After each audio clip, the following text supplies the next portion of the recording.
Dear student, आज हम लोग देखने जा रहे हैं लेक्चर नंबर 23 जो कि है हिडन लाइंस एंड सरफेसेस। यहाँ पे मेनली हम देखेंगे अपना बैक फेस डिटेक्शन एल्गोरिदम। तो सपोज़ करते हैं अगर हम कभी भी कोई एक क्यूब ड्रॉ करते हैं तो क्या होता है, उसकी जो साइड्स हमें विजिबल नहीं होती हैं, जो एजेस हमें विजिबल नहीं होती हैं, जो मैंने यहाँ पे आपको दिखाया हुआ है ग्रीन लाइन से, वो उनको हम डॉटेड लाइन से दिखा देते हैं। उसका सेंस ये रहता है कि these edges are not visible to the human eye. ठीक है, तो होता यह है कि वो हमें विजिबल तो वैसे भी नहीं है, तो हम क्या चाहते हैं कि जो चीज़ हमें विजिबल नहीं है उसको हम क्या कर दें, रिमूव कर दें। ठीक है, जैसे ये आईज व्यू है, आई क्या देख रही, सिर्फ इन पोर्शंस को देख रही है। ठीक है, और ये क्या है, हिडन लाइंस। हिडन लाइंस को तो आइज़ देख नहीं रही है, तो हम क्या चाहते हैं कि हिडन लाइंस जो कि आँख नहीं देख सकती उसको हम क्या कर दें, रिमूव कर दें। तो जैसे ही हम उसको रिमूव कर देंगे तो ये हमें देखने को मिल जाएगा। ठीक, क्वेश्चन आता है कि why we have to remove.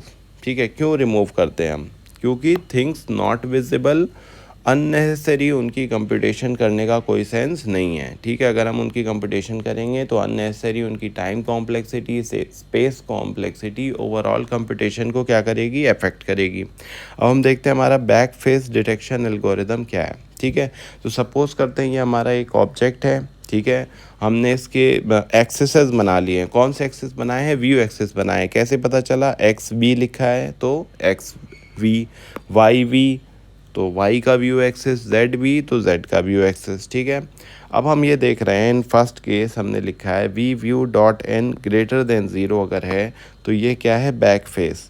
मतलब ये जो हमारा एन का डायरेक्शन है और जो हमारा व्यू का डायरेक्शन है, दोनों सेम डायरेक्शन में जा रहा है। आप देखें ये रेड एंड ग्रीन दोनों सेम डायरेक्शन में जा रहा है। ठीक है, तो going away from centre of projection. ठीक है, और अगर हम नेक्स्ट केस देखें V view dot N is less than zero तो हमें कौन सा फेस विजिबल होगा, फ्रंट फेस। तो फ्रंट फेस के लिए क्या होगा कि दोनों एक दूसरे के सामने होंगे, जैसे ये व्यू है और ये फ्रंट फेस है। ठीक, इस मेथड को हम ऑब्जेक्ट स्पेस मेथड भी बोलते हैं। Here we work on coordinates of actual object. ठीक है, तो बैक फेस में क्या हो रहा है, both in the same direction, और फ्रंट फेस में क्या हो रहा है, both facing each other, both facing each other, और बैक फेस में both going in the same direction. Next lecture हम देखते हैं लेक्चर नंबर 24 जो कि हमारा डेप्थ बफर मेथड। इस मेथड को हम इमेज स्पेस मेथड भी बोलते हैं। ये हमारा वर्क करता है ऑन द प्रोजेक्टेड इमेज, ये वर्क करता है हमारा प्रोजेक्टेड इमेज पे। ठीक है, ये इसका यूज़ क्या होता है, एलिमिनेट करता है हिडन सरफेसेस को। It also compares the pixel depth at each surface depth. ठीक, तो हमारे पास देखते हैं कि एक पिक्सल है, पिक्सल हम जानते हैं, पिक्चर एलिमेंट को पिक्सल बोलते हैं हम, और ये हमारा व्यू पॉइंट है जहाँ से इस पिक्सल को देखा जा रहा है। ठीक है, तो इसकी डेप्थ कितनी है इसको हम देख रहे हैं, इसको हम डेप्थ भी बोलते हैं, जेड बफर भी बोलते हैं।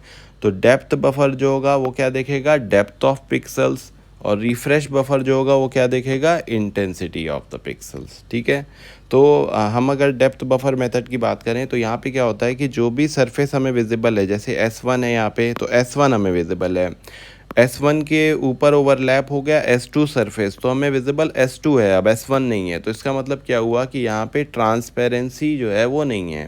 तो transparency among the surfaces is not present in the depth buffer method। अब हम इसको यहाँ से समझते हैं।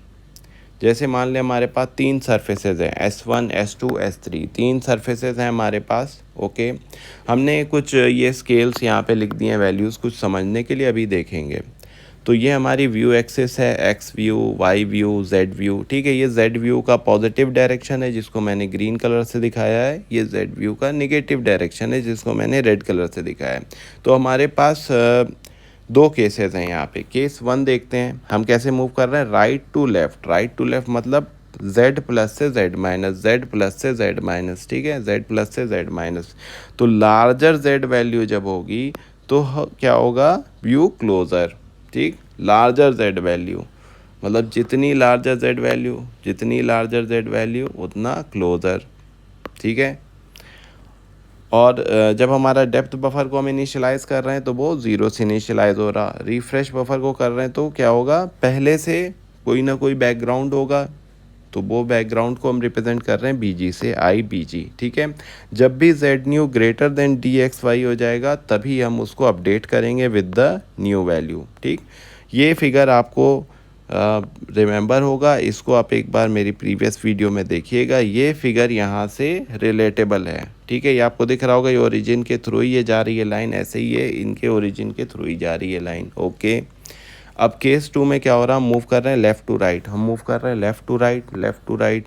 तो स्मॉलर जेड वैल्यू क्या हो जाएगा, closer, smaller Z value closer, ठीक है, smaller Z value closer, okay.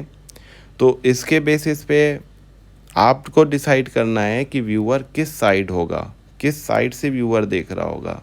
ये क्लोज़र जो है वो हम व्यूअर के रिस्पेक्ट में ही देख रहे हैं।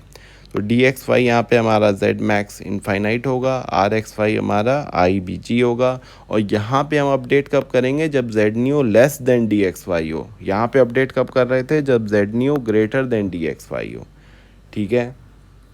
Moving on to the next lecture, जो कि है lecture number 25, a buffer method. ये हमारा एक विजिबिलिटी डिटेक्शन मेथड होता है।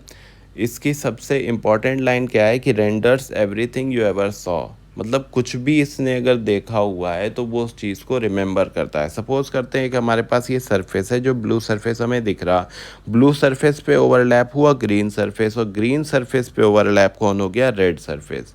ब्लू पे ओवरलैप हुआ ग्रीन, ग्रीन पे ओवरलैप हुआ रेड। तो ये जो कॉमन पार्ट है ये क्या है, ये ब्लू प्लस ग्रीन है। ये जो कॉमन पार्ट है हमारे पास ये क्या है, ये ग्रीन प्लस रेड है। ये ब्लू प्लस ग्रीन, ये ग्रीन प्लस रेड, ठीक है। तो यहाँ पे जो डेटा स्ट्रक्चर यूज़ होता है, की डेटा स्ट्रक्चर, उसको हम बोलते हैं एक्युमुलेशन बफर, ठीक है। ए बफर वहीं से आया है नाम, ठीक है। ये एक्सटेंशन है हमारा डेप्थ बफर का। डेप्थ बफर में प्रॉब्लम क्या थी कि वहाँ पे हमारे पास ट्रांसपेरेंसी नहीं थी, तो उस ट्रांसपेरेंसी को प्रोवाइड करने के लिए ए बफर मेथड आया है, ठीक है।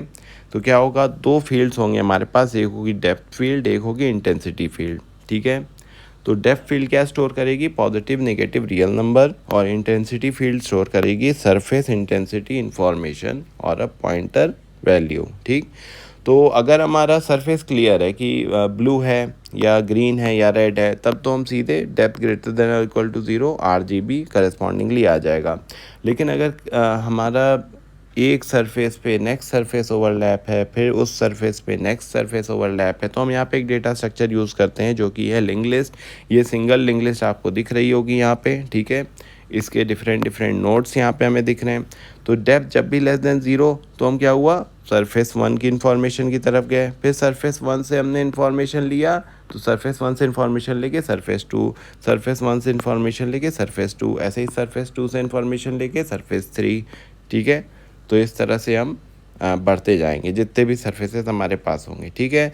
ये surface buffer in A buffer क्या क्या इंक्लूड करेगा, RGB intensity components, opacity parameter, depth, percentage of area coverage और surface identifier.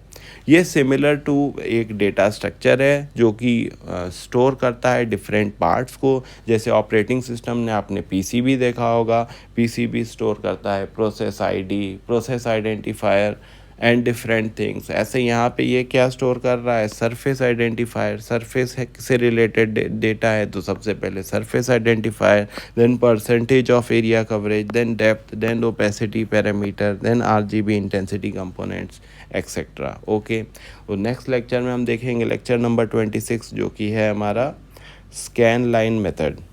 Okay, thank you.